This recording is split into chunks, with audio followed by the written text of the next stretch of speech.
నమస్తే, welcome to media TV plus. ప్రస్తుతం మనతో పాటు ఉన్నారు ఆర్ఎల్డి అధ్యక్షుడు అలాగే మాజీ ఎమ్మెల్సీ కపిల్ వై దిలీప్ కుమార్ గారు. నమస్తే సార్, ఎలా ఉన్నారు సార్? రైట్, ఇంకా తాజా రాజకీయాల దగ్గరికి వద్దాము. త్వరలో జూబ్లీ హిల్స్ బైపోల్ ఉంది. ఎట్లేదన్నా కూడా ఇటు బీఆర్ఎస్ పార్టీ వాళ్ళ క్యాండిడేట్ని కూడా అనౌన్స్మెంట్ చేశారు. ఇంకా బీజేపీ పార్టీ కూడా అటు ఇటుగా ఆలోచిస్తూ రేపో మాపో అన్నట్టుగా ఉంది. బట్ ఇక్కడ కాంగ్రెస్ పార్టీ విషయానికి వచ్చేసరికి మాత్రం వాళ్ళ క్యాండిడేట్ని ఇంకా అనౌన్స్ చేయకపోవడం ఒక ఎత్తు అయితే, అంటే నేను క్యాండిడేట్ని అని చెప్పేసి అని పెద్ద ఎత్తున ప్రచారం చేసుకుంటున్నారు. ఎలా చూడొచ్చు అంటారు దీన్ని? ఒకటి, కాంగ్రెస్లో కన్ఫ్యూజన్ ఉంది. ముందు అజరుద్దీన్ పేరు కూడా వినపడ్డది. అదరేమో ఇప్పుడు ఎమ్మెల్సీ ఇచ్చి పక్కకు జరిపారు. అంజన్ కుమార్ యాదవ్ నాకు సీనియారిటీ ఉంది, నాకు ఎలిజిబిలిటీ ఉంది, నాకు ఏమని అడుగుతున్నాడు. నవీన్ యాదవ్ ఉన్నట్టున్నాడు, చాలా ప్రామినెంట్గా రిక్వెస్ట్ చేసిన దాంట్లో చాలా కాంపిటీషన్ హెవీగా ఉంది. అది అందుకని కొంత కన్ఫ్యూజన్ డైలిమా ఉంటే ఉండొచ్చు. బట్ బీజేపీ కూడా ఈక్వల్లీ ప్రాబ్లమాటికే ఉంది. అక్కడేమి మాధవీలత చేస్తూ ఉంది. గతంలో చేసిన బాబున్నాడు అతను లంకల దీపక్ రెడ్డి, లంకల దీపక్ రెడ్డి అని అతను ఆల్రెడీ చేశాడు. కాబట్టి డెఫినెట్లీ ఇప్పుడు స్టేక్స్ అతనికి ఎక్కువగా ఉంటాయి కదా. సో అక్కడ పోటీ ఉంది, లేదని కాదు. మరి I don't know really. But ఓవరాల్గా టీఆర్ఎస్ ఎమ్మెల్యేలుగా 39 గెలిపించుకున్న తర్వాత ఎంపీకి వచ్చే వరకు 0 అయిపోయారు. ఆ 0 నుంచి డెఫినెట్లీ కొంత పికప్ అయ్యారు. అంత పరిస్థితి దారుణంగా లేదు అప్పుడు. ఆ 0 ఉన్నంత పరిస్థితి ఎంపీ టైంలో ఉన్నంత ఇప్పుడు లేదు. సో ముగ్గురిది కూడా ట్రయాంగిల్ పొజిషన్లో ఉంది అక్కడ. Everybody has got equal chances లాగా ఉంది. మీరు అన్నట్టు గోపీనాథ్ వైఫ్ని పెడుతున్నారు కాబట్టి మనకి అక్కడ క్లారిటీ ఉంది. బీజేపీలో మనకు తెలియదు ఎవరు అభ్యర్థి, ఇక్కడ కాంగ్రెస్ లో అభ్యర్థి ఎవరు. అంటే అభ్యర్థిని ఇక్కడ ఎవరిని ప్రకటించినప్పటికీ కూడా ఈ ఇప్పుడు వీళ్ళు ట్రయాంగులరే ఎంత ట్రయాంగిల్ అయినప్పటికీ కూడా వీరి ప్రచారం స్ట్రాటజీ విషయానికి వచ్చేసరికి ఏ విధంగా ప్రచారం చేయొచ్చు అంటారంటే, ప్రజెంట్ కాంగ్రెస్ గవర్నమెంటే అధికారంలో ఉంది. ఉన్నప్పటికీ కూడా కాంగ్రెస్ పార్టీ వాళ్ళ ప్రచార స్ట్రాటజీ ఏ విధంగా ఉండబోతుంది అంటే, బీఆర్ఎస్ పార్టీ మీద వ్యతిరేకత ఎత్తి చూపించడమా? అంటే బీఆర్ఎస్ పార్టీని వ్యతిరేకత ఎత్తి చూపించడం అంటే అక్కడ బేసిక్గా చనిపోయినటువంటి వ్యక్తి మీద రాజకీయం చేయడమే. సో ఎలా ఉండబోతుంది అంటారు? ఇప్పుడు ఒకటి అదే చెప్తున్నా, మాగంటి గోపీనాథ్ అని డెఫినెట్లీ మంచి పేరు. అపార్ట్ ఫ్రమ్ పార్టీ సపోర్ట్ కాకుండా కొంత పర్సనల్ ఇమేజ్తో గెలిచిన వ్యక్తి అతను. ఇప్పుడు అన్ఫార్చునేట్లీ ఎంత బీఆర్ఎస్ డౌన్ ఉన్నా ఎందుకు అది లేచింది అని అనాల్సి వచ్చిందంటే కాంగ్రెస్ ఫెయిల్యూర్స్ వల్ల. వీళ్ళు మరి 15 నెలలు 18 monthsలో 22 monthsలో అంతకంటే ఎక్కువ ఫెయిల్యూర్స్ మనం ఎవరు కూడా ఎక్స్పెక్ట్ చేయలే. అంత ఫాస్ట్గా హామీలు నెరవేర్చకుండా వీళ్ళు అట్లా బోర్ల బొక్కలు పడతారని మనం అనుకోలే. ఆ కారణం చేత కాంగ్రెస్ వెనుకబడ్డది. అదర్వైజ్ మీరు అన్నట్టు అధికారులు ఎవరుంటే వాళ్ళ వైపే బై ఎలక్షన్స్ అని కూడా. అయినప్పటికీ కూడా ఎవరైతే ఇప్పుడు సిట్టింగ్ ఎమ్మెల్యే చనిపోతే వాళ్ళ కుటుంబానికి బేసిక్గా ఏకగ్రీవంగా ఉండాలి. కాబట్టి అందుకని నేను ఏమంటున్నానంటే, ఈ పూట అవునన్నా కాదన్నా నెంబర్ 1లో వాళ్ళే ఉన్నారు, నెంబర్ 2లో కాంగ్రెస్ ఉంటుంది, నెంబర్ 3లో బీజేపీ ఉంటుంది. అంటే చెప్పలేము. అయినా కూడా అభ్యర్థులు బట్టి ఒక్కోసారి కొంత పర్సంటేజ్ 2 to 5% మారుతుంది. ఎలక్షన్లో డిఫరెన్స్ ఎంత ఉంటుంది? 2% ఉంటుంది. నేను అదే అంటున్నాను సార్. ప్రచార విషయానికి వచ్చేసరికి మిమ్మల్ని ప్రచార విషయానికి వచ్చేసరికి మాత్రం ఏ స్ట్రాటజీని ప్లే చేస్తారు? బీఆర్ఎస్ పార్టీ బీజేపీ పార్టీ కాసేపు విషయం పక్కన పెడతాం. అధికారంలో ఉన్న పార్టీ విషయానికి వచ్చేసరికి మాత్రం వీళ్ళు ఏ స్ట్రాటజీ ప్లే చేస్తారు? అదే అంటున్నా, గతంలో బీఆర్ఎస్ పై ఉన్నటువంటి విమర్శలు ఇప్పుడు మీరు ఎక్కువ పెట్టడానికి వీల్లేదు. ఎందుకంటే టైం అయిపోయింది. అవును, ఏదో మొదటి 1 year 1.5 year మీరు 22 months అయిపోయింది ఆల్రెడీ. అంటే రఫ్లీ 2 years అయిపోయింది. ఇంకా 2 years తర్వాత మీరు ఇది ఆ ఫెయిల్యూర్ ఈ ఫెయిల్యూర్ అది పట్టుకొని అధికారంలోకి వస్తాయి. వచ్చినవి ఏం చేయకపోతాయి. కాబట్టి మీరు దాన్ని ఆ ఫెయిల్యూర్స్ని ఇప్పటికి కూడా అస్త్రాలుగా కేసీఆర్ని తిట్టు కేటీఆర్ని తిట్టు మీరు పాపం గడుపుకోవడానికి అవకాశం లేదు అంటున్నాను నేను. ఓకే, మీకున్న అవగాహన మేరకు జూబ్లీ హిల్స్ లో ఏ పార్టీకి ఎడ్జ్ ఎక్కువ ఉంది? ఇప్పుడు చెప్పాను మీకు, బీఆర్ఎస్ నెంబర్ 1లో ఉందని, నెంబర్ 2లో కాంగ్రెస్ ఉందని, నెంబర్ 3లో బీజేపీ ఉందని. ఆ అభ్యర్థి కూడా పాపులర్ ఒక్కోసారి ఉండొచ్చు కదా. సో మీకు ఫర్ ఎగ్జాంపుల్ అజరుద్దీన్ ఉన్నాడు అనుకుందాం. ఇక్కడ ముస్లిం ఓట్స్ ఎక్కువనే అక్కడ. అవును, 1 lakh పైగా ముస్లిం ఓట్స్, 1,30,000 రఫ్గా ఒక ఎస్టిమేట్. అది ఒక ముస్లిం అభ్యర్థికి అజరుద్దీన్ ఉంటే అతనికి ఎడ్జ్ ఉండేది. కానీ ఇప్పుడు అది లేదు కదా. ఇప్పుడు మళ్ళీ మీరు అన్నట్టు నవీన్ యాదవ్ ఇంకెవరు కాంగ్రెస్ వస్తారు కాబట్టి ఆ ముస్లిం ఓటర్ యాజ్ ఇట్ ఈజ్గా మీకు కాంగ్రెస్కి వేయాలనే రూల్ కూడా లేదు. ఎందుకంటే కాంగ్రెస్ కొంత వీక్ అయిందని అన్నారు కదా హామీలు ఫెయిల్యూర్ వల్ల. సో అది స్ప్లిట్ అవుతుంది. స్ప్లిట్ అవుతే ఎవరికి పోతుంది? బీజేపీకి అయితే పోదు కదా. ముస్లిమ్స్ బీజేపీకి వేరు. సో ఆ ఉన్న 1,30,000 డివైడ్ అయితే కొంత కాంగ్రెస్కి కొంత బీఆర్ఎస్కి పోయేటువంటి అవకాశం ఉంటుంది. అది 90% ఆఫ్ ముస్లిమ్స్ మీకు బీజేపీకి వేరు. సో అది డిసడ్వాంటేజ్. కాన్స్టిట్యున్సీలో 1,30,000 ఓట్లు ముస్లిమ్స్ ఉండడం అనేది కొంత డిసడ్వాంటేజ్ ఇది బీజేపీకి. అందువల్ల నేను ఆర్డర్ ఏంటంటే 1, 2, 3 అని చెప్పాను. ఏది ఒకటి బీఆర్ఎస్ నెంబర్ 1లో ఉంది, ఎందుకంటే గతంలో కంటే కదా పుంజుకున్నారు. కాంగ్రెస్ వైఫల్యాల వల్ల నెంబర్ 2లో ఉంది. అది అభ్యర్థి ఎవరో తెలియదు ఇంకా మనకు. ఓవైసీ పార్టీ అంతా కూడా కాంగ్రెస్ పార్టీకే సపోర్ట్ చేస్తుంది అని అంటున్నారు. ఓవైసీ ఎవరికి ఓటేయమంటే ముస్లిమ్స్ అంతా ప్రతి దగ్గర ఓటేయరు. అది ఓల్డ్ సిటీకే ఎక్కువగా వర్తిస్తుంది. ఇది కొంచెం ఓల్డ్ సిటీ కాదు, పక్కకు ఉంది ఇది. సో ఆ కారణం చేత ఇన్ఫ్లుయెన్స్ ఉంటుంది. ఓవైసీ హీరో అని మనం అనలేం, కానీ బట్ అంతగా వేసేయండి మీరంతా కలిసి ఈరోజు ఆ మొత్తం ముస్లిమ్స్ అంతా కాంగ్రెస్కి వేయండి అని అంటే వేసే పరిస్థితి అక్కడ ఉండదు, ఆ కాన్స్టిట్యున్సీలో. ఓల్డ్ సిటీలో ఉంటుంది. ఓల్డ్ సిటీ వాడిది పవర్ఫుల్ గ్రిప్ ఉంది. సో అది మనం కాదలే. కాబట్టి ఓవైసీ ఫ్యాక్టరే అంత పెద్ద ఫ్యాక్టర్ కాదు అక్కడ జూబ్లీ హిల్స్కి వచ్చేవరకల్లా. అయినప్పటికీ వీళ్ళ హామీలు అన్నీ కూడా పక్కన పెట్టినప్పటికీ కూడా కృష్ణానగర్ కానీ యూసఫ్గూడ కానీ ఇవన్నీ తీవ్ర ఇబ్బందులు పడుతున్నటువంటి ఏరియాలు. సో సగం స్లమ్లో ఉన్న ఏరియాస్లో కూడా ఎక్కడ రోడ్లు లేవు, అంత కొండల మీద గుట్టల మీద ఎక్కువగా ఇల్లు ఉన్నటువంటి పరిస్థితి. మరి వాళ్ళ పరిస్థితి ఏంటంటే స్లమ్స్ వాళ్ళ వాళ్ళే వాళ్ళకి అదే ముస్లిమ్స్ ఉంటే మీకు ఇద్దరు బతుకుంటారని చెప్పారు. ఇటు కాంగ్రెస్ అటేమో వీళ్ళు మన బీఆర్ఎస్ వాళ్ళు. అది ఏ రేంజ్లో ఎవరు షేర్ చేసుకుంటారో చూడాలి. న్యాచురల్గా పవర్లో ఎవరుంటే వాళ్ళ వైపు ఓవైసీ ఉంటాడు ఎప్పుడు. ఇప్పుడేమో కాంగ్రెస్ వైపు ఉన్నాడు, గతంలో బీఆర్ఎస్ వైపు ఉన్నాడు. సో అతని ఇన్ఫ్లుయెన్స్ కొంత ఉంటుంది. మన టోటల్గా 0 అని అనలేం కదా. ఆ పార్టీ గతంలో కంటే 7 స్థానాలు పెరిగి ఇక్కడ ఔరంగాబాద్లో కూడా గెలిచారు, ఇంకో దగ్గర ఎక్కడో గెలిచారు. అలాగే సెటిలర్స్ కూడా ఎక్కువ సార్ జూబ్లీ. సెటిలర్స్ సహజంగా మీకు మాగంటి సైడ్ వెళ్తారు ఎక్కువ, మాగంటి వైఫ్ వైపు వెళ్తారు. వాళ్ళ ఓట్లన్నీ అట్టే. మీరు అది బీజేపీ పడతాయని మనం ఆశించడానికి వీల్లేదు. బట్ బీజేపీ అభ్యర్థిని బట్టి ఉంటుంది. ఇంకా అలాగే త్వరలో బీజేపీ ఏంటంటే అర్బన్ ఏరియాలో ఫోకస్ ఉంది కదా, రూరల్ ఏరియా లోపల బీజేపీ అంతగా లేదు. కాబట్టి అర్బన్ ఏరియాలో ఉన్నప్పుడు సిటీ కూడా అందులో పార్ట్ కదా, అర్బన్ ఏరియా కదా. గతంలో ఉన్నదానికంటే వాళ్ళకు దాదాపు 48 కార్పొరేటర్లు గెలుచుకుంది బీజేపీ. ఎప్పుడు కూడా ఊహించింది కూడా కాదు. 4 నుంచి 48 వెళ్ళిపోయారు వాళ్ళు మొన్న కార్పొరేషన్ ఎలక్షన్స్లో. సో ఒక హోల్డ్ వచ్చింది వాళ్ళకు సిటీ మీద. మళ్ళీ ఒకప్పుడు ఉండింది, మళ్ళీ వచ్చింది అది. సో అది ఏ మేరకు బై ఎలక్షన్లో ఉపయోగపడుతుందో మనకు తెలియదు. బట్ సహజంగా మీరు అన్నట్టుగానే ఎప్పుడు కూడా బై ఎలక్షన్ రిజల్ట్స్ రూలింగ్ పార్టీకి అనుకూలంగా ఉంటాయి. అదొక ఫ్యాక్టరే. కానీ ఇక్కడ ఒక సెంటిమెంట్ ఉంది, ముస్లిం ఓటర్ బ్యాంక్ ఎక్కువ ఉంది. ఇవన్నీ ఎటువైపు ముగుతాయన్నది వెరీ డిఫికల్ట్. అందుకే ట్రయాంగులర్ కాంటెస్ట్ అని. రైట్. ఇంకా త్వరలో జెడ్పీటీసీ, ఎంపీటీసీ స్థానిక సంస్థల ఎన్నికలు ఉన్నాయి. కామారెడ్డి డిక్లరేషన్ ప్రకారం రిజర్వేషన్స్ చేసిన తర్వాతే మేము ఎలక్షన్స్కి పోతామని చెప్పేసి అన్నారు. బట్ వీళ్ళు బీజేపీ పార్టీ ఒప్పుకోనందున జీవోని తీసుకొచ్చి వీళ్ళు ఇప్పుడు సర్పంచ్ ఎలక్షన్స్కి వెళ్తాము రిజర్వేషన్స్ అని చెప్పేసి మాట్లాడుతున్నారు. బట్ గవర్నర్ ఇప్పటికీ కూడా ఆమోదం తెలపలేదు దీని మీద. ఏం చెప్తారంటే గవర్నర్ ఇంకా సంతకం పెట్టుకోపోవడాన్ని అసలు అంటే ఇది జరుగుతుందంటారా? ఒకటి, జీవోకు గవర్నరు దేనికి సంబంధం లేదు. గవర్నర్ దగ్గర ఇంకా పెండింగ్ ఉంది కాబట్టి ఆర్డినెన్స్ తేలేకపోయారు. ఆర్డినెన్స్ తెస్తే చట్టబద్ధత వచ్చేది. జియో ద్వారా కొద్దిగా వీకే సబ్జెక్ట్. ఈ జియో అన్నది నిలబడుతుందని అనుకోను. ఆగస్ట్ 8కి ఈ ఆగస్ట్ ఎప్పుడు 8కి ఉంది, సెప్టెంబర్ 31 యాక్చువల్లీ ఎన్నికలు పెట్టాలి హైకోర్టు అన్నది కాబట్టి నోటిఫికేషన్కి వచ్చారు వాళ్ళు. దానికి వీళ్ళ హామీ కామారెడ్డిలో ఇచ్చారు కాబట్టి హామీ కోసం అని జియో ఇష్యూ చేసుకున్నారు. గవర్నర్ దగ్గర క్లియరెన్స్ రాకున్నా కూడా వీళ్ళంతా పోయి స్టేట్ గవర్నమెంట్కి ఇది ఉంటుందా జియో పాస్ చేసుకొని? ఆ జియో అనేది వాళ్ళు ఇచ్చుకోవచ్చు, ఎన్ని జియోలను ఇచ్చుకోవచ్చు, కానీ నిలబడవు. నిలబడిన జియోలు ఎన్ని ఇస్తే లాభం ఏంటి?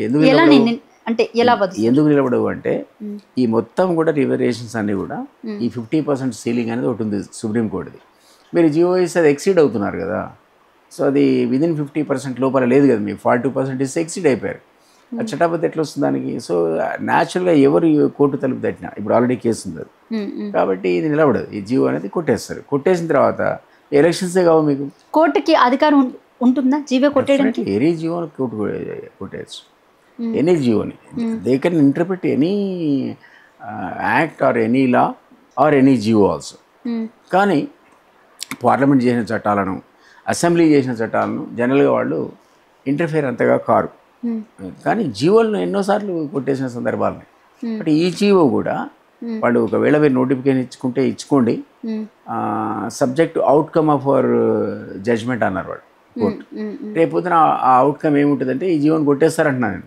ఎందుకంటే అది ఈ లోపల మరి స్థానిక సంస్థల ఎన్నికలు జరిగితే ఎట్లా జరుగుతాయి? మీకు దానికంటే ముందే ఉందిగా హియరింగ్. మీకు దానికంటే ముందే అక్టోబర్ ఎప్పుడు ఉంది? అది 8th 8th 8thలోనే ఉంది నోటిఫికేషన్. మీకు ఎప్పుడు ఉంది కదండి, 11th పోలింగ్ 11th నవంబర్కి ఉంది. ఆ లోపలనే మీకు అది హియరింగ్ పోస్ట్ చేశారు. కొట్టేశారు అనుకోండి, మీరు వాయిదా వేసుకోవాల్సింది ఎలక్షన్స్.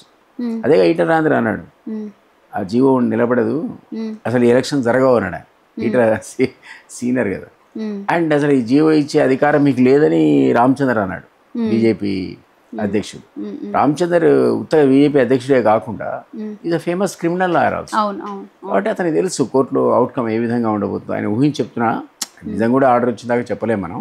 బట్ అందరి ప్రిడిక్షన్ ఏంటంటే ఈ జియో నిలబడదు, దీన్ని కొట్టేస్తారని. కొట్టేసి ఇంకేముంది, అది మీరు ఎలక్షన్స్ పోలేరు కదా.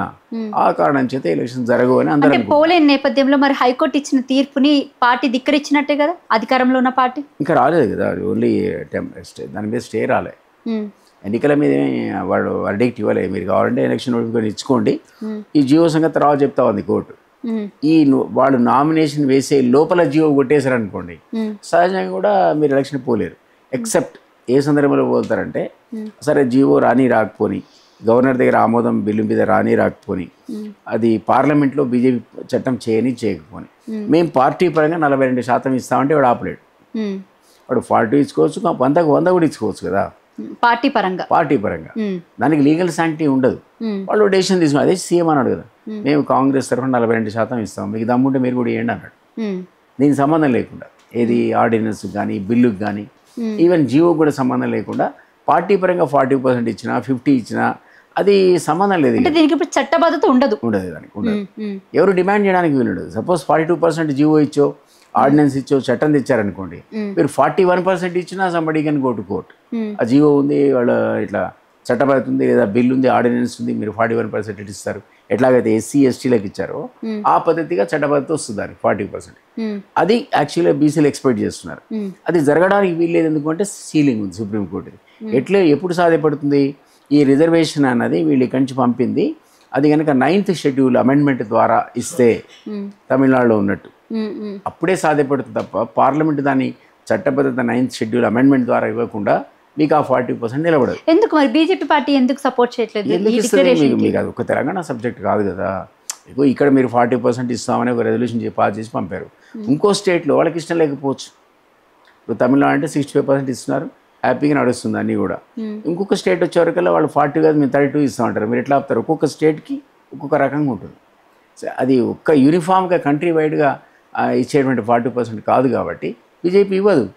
ఒక తెలంగాణ వాళ్ళకి ఏమి పాయింట్. ఇంకోటి డబుల్ ఇంజన్ సర్కార్ అయితే వేరు, ఇక్కడ ఉన్నది కాంగ్రెస్ సర్కార్ కదా. మీకు లాభం చేయడం కోసం బీజేపీ ఎందుకు పార్లమెంట్లో చట్టం తెస్తుంది? సహజంగా వాళ్ళు చేయరు. వాళ్ళకి అనుకూలంగా ఉంటే చేస్తారు, అది వేరే విషయం. కాబట్టి సహజంగా అమెండ్మెంట్ 9th షెడ్యూల్ రాకుండా మీ 40% ఇంప్లిమెంట్ అయ్యే సమస్య లేదు. పార్టీ పరంగా ఇచ్చుకుంటే ఎవడు ఆపలేడు. నువ్వు 48 100% ఇచ్చుకో, మనకేం తెలుసు, ఎవరు ఆపలేరు కదా. ఫర్ ఎగ్జాంపుల్ రాష్ట్రీయ లోక్దళ్ నేను 2012 కూడా ఇక్కడ నడిచింది. ఇక్కడ 2012 to 14లో మేము ఎలక్షన్స్ కాంటెస్ట్ చేసేటప్పుడు ఎస్సీ ఎస్టీ బీసీలకు మాది సామాజిక న్యాయం అనే స్లోగన్ మీద 100% ఇచ్చాం మేము బీఫారాలు.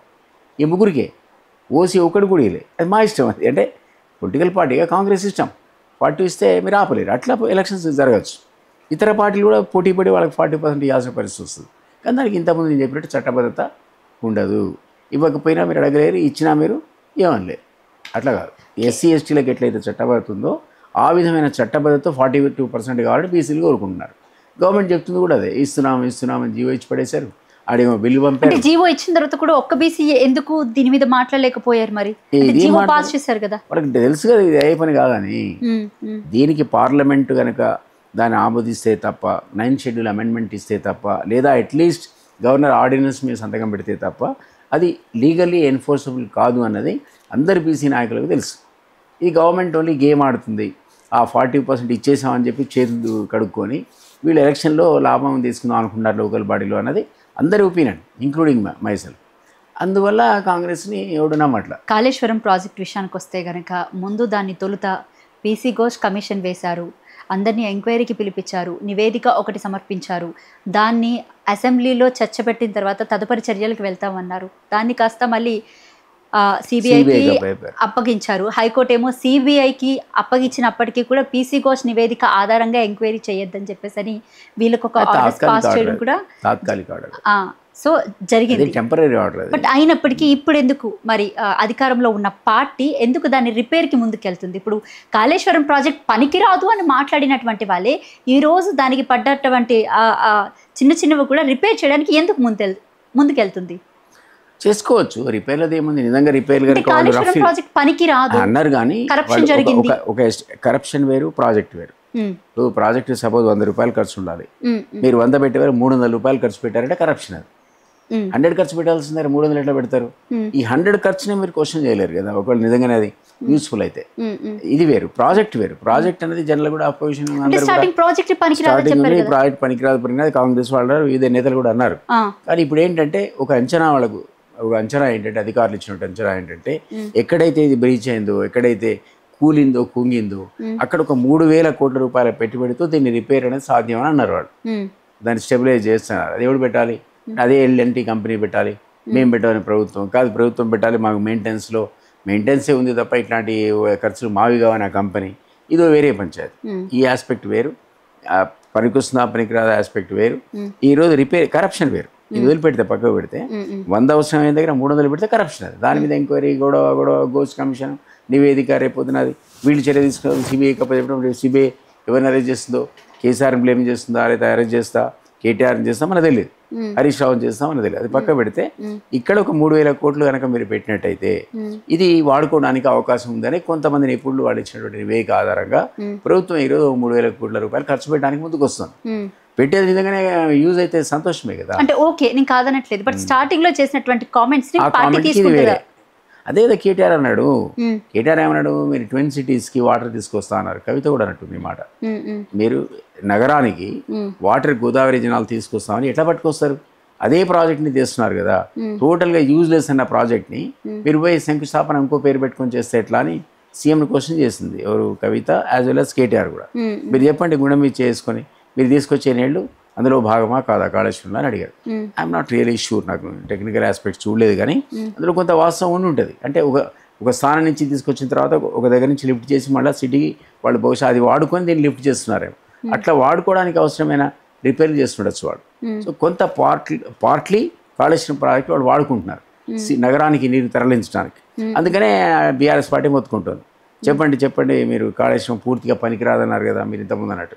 అట్లాంటి సిటీకి తీసుకొచ్చే నీళ్లకు మీరు ఎక్కడి నుంచి ఎత్తిపోతే తీసుకుంటున్నారు, అక్కడ దాకా మీ కాళేశ్వరం నీళ్ళు వస్తున్నాయా లేదా అనే విషయం వాళ్ళు క్వశ్చన్ చేస్తున్నారు. ఉండొచ్చు ఒక దగ్గర కాబట్టి ఇంకో దగ్గర, మన సార్ దగ్గర పికప్ చేస్తున్నావా, ఇంకో దగ్గర పికప్ చేస్తున్నావా నాకు కూడా కరెక్ట్ ఐడియా లేదు. కానీ వాళ్ళు డెఫినెట్లీ ఒక పాయింట్ నుంచి మాత్రం అక్కడ దాకా కాళేశ్వరం నీళ్ళు వస్తే అక్కడి నుంచి లిఫ్ట్ చేసి సిటీకి సప్లై చేసే ఇంకో ప్రాజెక్ట్ పేరు ఏదో మధ్య పెట్టారు. అవకాశం ఉంది అంటున్నాను నేను. అందులో కాళేశ్వరాన్ని వాడుతారు. అట్లా మీరు పూర్తి స్థాయిలో కాళేశ్వరాన్ని వాడాలంటే ఏదైనా మార్గం ఉందా అన్న దాంట్లో నిపుణులు ఒక 3,000 కోర్స్ ఖర్చు పెడితే గవర్నమెంట్కి పెట్టేటైతే ఇది కొంత కాబట్టి కొంత స్థాయి లోపల కాళేశ్వరం నీళ్ళు వాడుకోవచ్చు అని నివేదిక ఇచ్చినట్టుగా చదివాను. స్థానిక సంస్థలు ఎన్నికలు ఉన్నాయి కాబట్టి దీన్ని రిపేర్కి వెళ్తున్నారు అని చెప్పేసి అని కూడా ఉండొచ్చు. అది కూడా ఒక యాంగిల్ కావచ్చు. ఏదైనా 3,000 కోట్లు పెట్టి రిపేర్ చేస్తే స్థానిక సంస్థలు ఏ సంస్థలు నిజం కూడా హైదరాబాద్ వరకు నీళ్ళు రావడానికి ఆస్కారం వచ్చినా మీరు టు దట్ ఎక్స్టెంట్ కాళేశ్వరం పనికి వచ్చినట్టే కదా. తప్పేముందంటున్నా నేను వాళ్ళకు అంతవరకు స్థానిక అంటే కాంగ్రెస్ పార్టీ ఇప్పటిదాకా కూడా కేసీఆర్ మీద మరి చేసినటువంటి బదలాంలు అన్ని అబద్ధమనే కదా. మరి మనం అనలేము అది. ఇప్పుడు ఘోష్ కమిషన్ ఇప్పుడు అది వేరన్నా, ఎందుకు అయిపోయా, ప్రాజెక్ట్ వేరు, దాని యూటిలైజేషన్ వేరు. ఆ ఖర్చులో 100 రూపాయలు కావాల్సిన ప్రాజెక్ట్ 300 పెట్టావు కాబట్టి కరప్షన్ విషయం మీరు అన్నట్టు పక్కన పెడితే చేసినటువంటి ఆరోపణలు ఏవైతే అంటే ప్రాజెక్టే పనికి రాదు, టోటల్ గా ప్రాజెక్ట్ పనికి రాదని మనం అనలేము. అదే నేను చెప్తున్నా. అది వాళ్ళు అనేది బీఆర్ఎస్ ఈ రోజు అంటుంది ఏంటంటే 100% మీరు పనికిరాదన్నారు కదా, వేస్ట్ అన్నారు కదా. ఇప్పుడు మీకు ఎట్లా సిటీకి మీరు ఎట్లా వస్తున్నారు? నెంబర్ 1, ఈ 3,000 కోట్లు రిపేర్ చేసి ఏం చేస్తారు మీరు? ఎందుకు చేస్తున్నారు? టోటల్ గా పనికిరాని ప్రాజెక్ట్ అయితే మీరు తీసేయాలి కదా. 3,000 కోట్లతో మీరు దాన్ని సరిది వాటర్ని ఎట్లా వాడతారనే క్వశ్చన్ చేస్తున్నారు వాళ్ళు. సో దాన్ని క్లారిటీ మన గవర్నమెంట్ ఇవ్వాలి. మరి పెడుతుంది మాట నిజమే అయితే అది కాస్త కూస్త పనికొచ్చే మాటే కదా. సో అది వాళ్ళు క్లారిటీ ఇవ్వాలి. బట్ కరప్షన్ వేరు. కరప్షన్ ఏంటంటే 100 రూపాయలతో పూర్తి కావాల్సిన ప్రాజెక్టు మీరు 300 రూపాయలు ఖర్చు పెట్టారని అలిగేషన్. అది ప్రూవ్ అయింది. దాని మీదనే సిబిఐ కంటే పంపిస్తున్నారు ఘోష్ కమిషన్ ద్వారా. ఇందులో డబ్బులు చేతులు మారాయి, అవినీతి తిమింగలాలు అండ్ ఈవెన్ సీఎంకే ఏమన్నారు దాన్ని ఏదో అన్నారు, కర్త కర్మ క్రియ అంతా ఆయనే అన్నారు. అందువల్ల వీళ్ళు ఆశ్చర్యమైనటువంటి పరిణామం ఏంటంటే ముందు వీళ్ళే చర్య తీసుకోవాలి. ఏది సిట్ అన్న వేయాలి, లేకపోతే ఏసీబీకి పంపాలి, విజిలెన్స్ అండ్ ఎన్ఫోర్స్మెంట్ ద్వారా కానీ కేసులు బుక్ చేసి అరెస్ట్ చేయాలి. అట్లా చేయకుండా పొలిటికల్గా వాళ్ళకి నష్టం జరుగుతున్న భయంతో వాళ్ళు అంతకుముందేమో డిమాండ్ చేసి సిబిఐకి ఏమంటే సీఎం వేయలే, మొత్తుకున్నాడు రేపు అరెస్ట్ చేస్తారన్నారు, ఎల్లుండి అన్నారు. అదంతా పక్కబెట్టి పొలిటికల్గా తప్పించుకోవడానికి బీజేపీ కోర్టులో పడేసాడు, సిబిఐకి అప్పచెప్పిస్తాడు. సిబిఐకి అప్పచెప్తే ఇప్పుడు ఎవడు యాక్షన్ తీసుకోవాలా? BJP, CBI. అట్లా తప్పించుకున్నాడు తెలివిగా. అంటే అది ప్రూవ్ అయిందనే మాట నాకు అర్థమైంది కాబట్టి ఎట్లాగో ఎవరు తప్పించుకోరు కాబట్టి ఏదో మొత్తం సిబిఐకి దోషేస్తే అయిపోయిందని గోస్ట్ కమిషనే ఉంది కదా అంత పెద్ద నివేదిక. సో దాన్ని పక్కకు పెట్టడానికి వీలైతే లేదు కదా సిబిఐకి. సో వాళ్ళు నిదాలు నీకు తెలుస్తారు, మనకెందుకు క్వశ్చన్ కూడా. ఈ పొలిటికల్గా ఏదైనా డ్యామేజ్ జరిగితే నేనెందుకు పెట్టుకోవాలంటే మీరన్నా లోకల్ బాడీ కావచ్చు మరోటి కావచ్చు, పొలిటికల్గా నాకెందుకు నష్టం జరగాలి, ఇదేదో బీజేపీకే జరగని అని ఆయన సిబిఐకి దోస్తాడు. అది అంతమంది సిబిఐకి ఎంక్వైరీకి ఇవ్వండి నేను చాలాసార్లు అడిగింది బీజేపీ. ఇప్పుడు సైలెంట్ అయిపోయింది, ఎందుకంటే యాక్షన్ మీ దగ్గర ఉంది. ఇప్పుడు మీరే త్వరితగతిన దాన్ని తేల్చాలి. నిజమే అయితే నివేదిక కరెక్ట్ అనుకుంటే మీరు కేసీఆర్ని అండ్ హరీష్ రావుని అరెస్ట్ చేయాలి. సో అది తెలివిగా వాళ్ళు తప్పించుకున్నారు పొలిటికల్గా ప్రాబ్లం లేకుండా అంటున్నారు. రైట్. ఇంకా సోషల్ మీడియా విషయానికి వద్దాం. సో సోషల్ మీడియాలో ఎవరైనా సరే ఇటు తెలంగాణకి సంబంధించి చాలామంది ఇప్పుడు మీలాంటి ఉద్యమకారులు ఉన్నారు, చాలామంది ఇప్పుడు అంటే చాలా కొన్ని అంచెలకు ఎదిగినటువంటి వాళ్ళు కూడా ఉన్నారు. వాళ్ళు ఈరోజు ఒక ప్లేస్లో ఉన్నప్పటికీ కూడా తెలంగాణలో ప్రజలు పడుతున్నటువంటి ఇబ్బందులు, తెలంగాణ రాష్ట్రం ఈరోజు ఇంత కిందకి అయిపోతున్నటువంటి బాధ తట్టుకోలేక సోషల్ మీడియా వేదికగా కొన్ని పోస్టులు అవి పెట్టడం జరుగుతుంది. అవి కాస్త ఇటు కాంగ్రెస్ పార్టీ సోషల్ మీడియా ఏదైతే ఉందో వింగ్, వాళ్ళని నానా చిత్రహింసలకి గురి చేసి ఆ పోస్టులని డిలీట్ చేసేటువంటి ప్రక్రియకి తీసుకెళ్తున్నారు.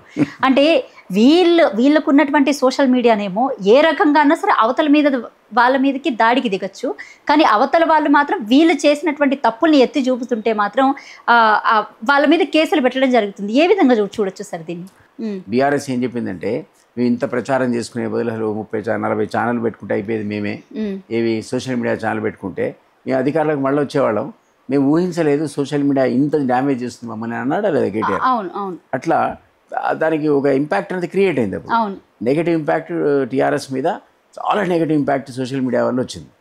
ఆ టైంలో కూడా రిప్రెషన్ ఉందంటున్నాను నేను. ఇప్పుడు కాంగ్రెస్ ఆ తర్వాత ఏమైందంటే సోషల్ మీడియా యొక్క అవసరాన్ని కానీ దాని ఇంపార్టెన్స్ కానీ రిలీజ్ చేసిన ఈ పొలిటికల్ పార్టీస్ ఎవరికి వాళ్ళు సోషల్ మీడియాని క్రియేట్ చేసుకున్నాయి.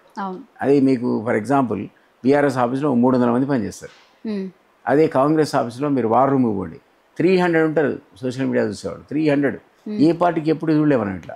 బీజేపీ కూడా పెట్టుకున్నారు ఇప్పుడు 100 మందిని వాళ్ళ ఆఫీస్లో. సో వాళ్ళ పని ఏంటంటే తమకు అనుకూలంగా ఎవరు మాట్లాడినా సరే దాని వెంటనే రకరకాల మార్గాల ద్వారా మాధ్యమాల ద్వారా ట్విట్టర్ అనండి, ఫేస్బుక్ అనండి, ఇంకోటి అనండి.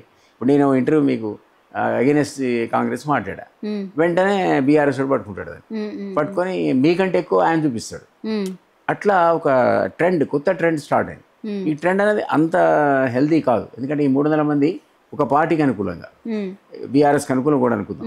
ఇక్కడ కాంగ్రెస్ భవన్లో ఉన్న 300 మంది కాంగ్రెస్కి అనుకూలంగా. ఒక స్టేజ్ ఎట్లా వచ్చిందంటే కేంద్ర పోలీసు వాళ్ళు వచ్చి అరెస్ట్ చేసే సిచ్యువేషన్ వచ్చింది. పారిపోయారు ఆ పిల్లలు ఎలక్షన్ టైంలో అనుకుంటా. ఖర్చు రేవంత్ రెడ్డి పెట్టుకున్నాడు వాళ్ళు విడిపించడానికి బెయిల్. ఓ టీమే దాని ఇంపాక్ట్ వాడి మీద పడ్డది. ఏదో దాన్ని చేశారు, మార్ఫింగ్ అంటారు. ఆ మార్ఫింగ్ వీడియో పోస్ట్ చేసి they ran into trouble. అది శృతి మించింది అంటున్నాను నేను. అదే ఇప్పుడున్న పరిస్థితుల్లో కూడా ఆ వ్యవహారం కాస్త శృతి మించిపోయి బూతులకి కూడా, అంటే ఆడవాళ్ళని పర్సనల్ గా టార్గెట్ చేసే రేంజ్ కి వెళ్ళిపోయింది కాంగ్రెస్ సోషల్ మీడియా ఈ రోజు. నేను అదే చెప్తున్నా, ఆ రకంగా ఇది కరెక్ట్ కాదు. సోషల్ మీడియాను సీఎం కామెంట్ చేయడం కూడా తప్పే. ఇక్కడ అదే సోషల్ మీడియా ద్వారా ఆయన అధికారంలోకి వచ్చాడు. అవుట్ రైట్గా నువ్వు సోషల్ మీడియాను అడ్డగోలు తిట్టి లేకపోతే హెరాస్ చేసి ఎవడు ఏం మాట్లాడా నేను తొక్కేస్తా అని అన్నాడుగా, తొక్కుంటూ పైకి వచ్చాను. అది కూడా కరెక్ట్ కాదు. లాగులు తొండలు వదులుతారు, ఇది కూడా కరెక్ట్ కాదు. ఏంటంటే సీఎం మాట్లాడే విధానం కూడా తప్పు, సోషల్ మీడియా రిప్రెషన్ మీరు గుర్తు చేయడం కూడా తప్పు. At the same time social media ఆధారంగా కూడా ఆ విధమైన ఫ్యామిలీ మెంబర్స్ పెట్టే ప్రోగ్రామ్ కూడా సోషల్ మీడియా వాళ్ళు పెట్టుకోవద్దు. ఫ్రీడమ్ ఉంటే ఉండొచ్చు, మనకు ఉండాలి. పత్రికా స్వేచ్ఛ, గవర్నమెంట్ విమర్శించడం ఒక లెక్క అయితే హెల్తీ క్రిటిసిజం ఇది ఆల్వేస్ ఓకే. అంతేగాని పర్సనల్ క్రిటిసిజం, భార్యలను పిల్లలను ఆ రకంగా మాడడం కూడా సీఎం చెప్పినప్పుడు కొంతవరకు వాస్తవం. అంత మాత్రం చేత అంత సోషల్ మీడియా వాళ్ళు అదే అని ఏకత ఘాటిన కట్టి ఆయన అందరినీ తొక్కుతా అందరినీ నరికేస్తా అనడం కూడా కరెక్ట్ కాదు. అది వీళ్ళు కూడా ఒక నియంత్రణ ఏర్పరచుకోవాలి. సోషల్ మీడియా వాళ్ళు స్వీయ నియంత్రణ పెట్టుకోవాలి. ఆ స్వీయ నియంత్రణ పనిచేసి ప్రజల కోసం నిజాన్ని అంటే సార్ ఇక్కడ రెండు వర్గాలు ఉంటాయి సార్. పార్టీకి పనిచేసే సోషల్ మీడియా కంప్లీట్ వేరు. వాళ్ళకి ఏంటంటే హద్దు పద్దులు లేవు. ఇప్పుడు గవర్నమెంట్ కూడా వాళ్ళ చేతుల్లోనే ఉంది కాబట్టి అధికారం ఉంది కదా అని ఎలా పడితే అలాగా ఆడవాళ్ళు అని కూడా చూడకుండా కింద కామెంట్స్ వల్గర్గా ఉన్నాయి. That is a problem. నేను అదే చెప్పాను మీకు. ఆ విధమైనటువంటి శృతి మించడం అనేది కరెక్ట్ కాదు ఎవరికైనా. అది ఏ పార్టీ కూడా కాదు. కాంగ్రెస్ అయినా, బీజేపీ అయినా, లేదా బీఆర్ఎస్ అయినా, వాళ్ళు కొత్తగా ఏర్పరచుకునే టీములు వాళ్ళు ఒక లిమిట్ దాటుతున్నారు. అది కరెక్ట్ కాదు. గతంలో మనకి చూడలే. అంటే ఫ్రీడమ్ ఉంటే మాట్లాడాలి. డెఫినెట్లీ ప్రభుత్వం తప్పు చేస్తే దాన్ని మనం క్రిటిసైజ్ చేయాలి, ప్రజల దృష్టికి తీసుకురావాలి. ఆ పార్టీ కూడా దాన్ని నోటీస్ చేయాలి ఏంటిది అని. అంతేగాని వీడు వాడిని తిట్టా, వాడు వీడిని తిట్టి అదే పనిగా ఒకటి మీద ఇష్టం వచ్చినట్టు లిమిట్ లేకుండా బూతులతో పెట్టి క్యారెక్టర్ అసాసినేషన్ కూడా చేసుకుంటున్నారు. ఇది కరెక్ట్ కాదంటున్నాను నేను. అదొకటి నియంత్రణ అనేది ఖచ్చితంగా స్వీయ నియంత్రణ అవసరమే సోషల్ మీడియాకు. అంత మాత్రం చేత ప్రభుత్వం ఏదో అధికారం ఉందని తొక్కి పారేస్తా, వాడిని అరెస్ట్ చేస్తా, వీడిని అరెస్ట్ చేస్తా, ఇవన్నీ మాట్లాడియాను అని సీఎం మాట్లాడడం కూడా తప్పది. అసెంబ్లీలో మాట్లాడాడు ఆయన. అది ఎక్సీడ్ అయ్యాడు లిమిట్. ఆ పద్ధతిలో సీఎం కూడా సోషల్ మీడియాని తిట్టడం కరెక్ట్ కాదు నా ఉద్దేశంలో. రైట్. ఇంకా ఫర్దర్ విషయానికి వస్తే కనుక మొన్న మూసి కూడా రోడ్ మీదకి రావడం జరిగింది. అంటే చెప్పబెట్టకనే గేట్లు ఎత్తేసారని ప్రజలు కూడా చాలా ఇబ్బందులు పడుతున్నటువంటి పరిస్థితి.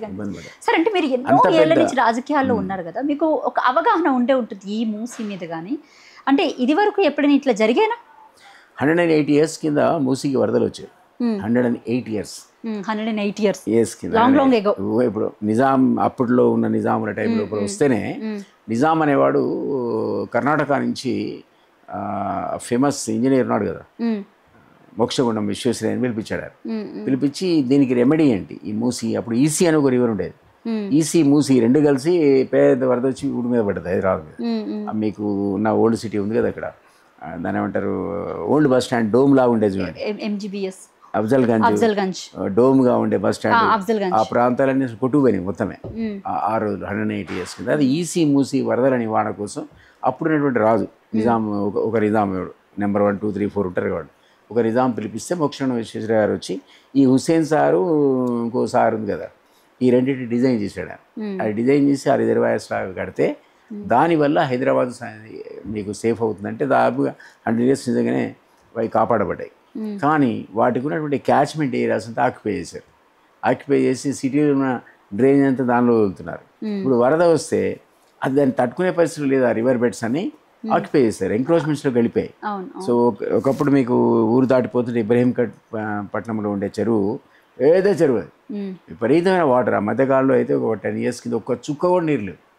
దానికి వచ్చే క్యాచ్మెంట్ అంతా ఎంక్రోచ్ అయిపోయారు. మీకు జ్ఞాపకం ఉంటే ఆ రోజుల్లో విమలక్క ఒక పాదయాత్ర చేపట్టింది ఇబ్రహీంపట్నం సంబంధించినటువంటి ఫిరంగి నాలా ప్రొటెక్షన్ కోసం పాదయాత్ర చేస్తే ఆల్ అలాంగ్ దట్ ఫిరంగి నాలా నేను కూడా ఆయనతో పాటు ఒక రోజు నడిచాను. అసలు ఆ నాలాలో 3 star హోటల్ వచ్చింది ఆడ. ఇప్పుడు అప్పుడు ఎవరు కూడా కొట్టాలి కానీ ఇప్పుడు హైదరాబాద్ అన్ని కూడా కొడుతుంది. చాలా వరకు చెరువులు రిస్టోర్ చేశారు. నిన్న బతుకమ్మకుంటా ఓడంత వాటర్ ఉండేది మీకు 25 years కింద. మీరు చూసినట్టు కదా, మేము చూసాం వాటర్ అక్కడ. అది మొత్తం అయిపోయింది, అసలు డ్రై అయిపోయింది. మన మున్సిపల్ డిపార్ట్మెంట్కి డంపింగ్ యార్డ్ అయిపోయింది బతుకమ్మకుంట.